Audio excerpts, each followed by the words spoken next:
കരുവന്നൂർ സഹകരണ ബാങ്കിൽ ഭരണസമിതി തെരഞ്ഞെടുപ്പ് നടത്താൻ നീക്കം. അഡ്മിനിസ്ട്രേറ്റീവ് കമ്മിറ്റിയുടെ കാലാവധി അവസാനിക്കാനിരിക്കെയാണ് നടപടി. നിയമസഭാ തെരഞ്ഞെടുപ്പിന് മുമ്പ് പുതിയ ഭരണസമിതി അധികാരമേൽപ്പിച്ച് കരുവന്നൂർ ബാങ്ക് ചർച്ചാ വിഷയമാക്കാതെ നിയമസഭാ തെരഞ്ഞെടുപ്പ് നേരിടാനാണ് CPIM തീരുമാനം. അഡ്മിനിസ്ട്രേറ്റീവ് കമ്മിറ്റിയുടെ കാലാവധി ശേഷിക്കുന്നത് 2.5 മാസക്കാലം മാത്രമാണ്. തദ്ദേശ തെരഞ്ഞെടുപ്പ് കഴിഞ്ഞാൽ കരുവന്നൂർ സഹകരണ ബാങ്കിൽ തെരഞ്ഞെടുപ്പ് നടത്താനാണ് നീക്കം. ഇത് സംബന്ധിച്ച് CPIMൽ ധാരണയായതായാണ് സൂചന. കരുവന്നൂർ ബാങ്ക് പ്രതിസന്ധിയെ അതിജീവിച്ചു തുടങ്ങിയെന്നാണ് പാർട്ടി വിലയിരുത്തൽ.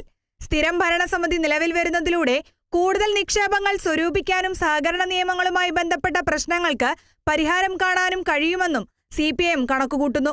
നിയമസഭാ തെരഞ്ഞെടുപ്പിന് മുൻപ് സ്ഥിരം ഭരണസമിതിയെ സ്ഥാപിച്ച് തെരഞ്ഞെടുപ്പിനെ നേരിടണം എന്നതാണ് തീരുമാനം. സ്ഥിരം ഭരണസമിതി അധികാരമേറ്റാൽ പ്രതിപക്ഷ പാർട്ടികൾ നിയമസഭാ തെരഞ്ഞെടുപ്പിന് കരുവന്നൂർ രാഷ്ട്രീയ പ്രചാരണ ആയുധമാക്കുന്നത് തടയാമെന്നാണ് CPIM കണക്കുകൂട്ടൽ. Kerala vision news, Thrissur.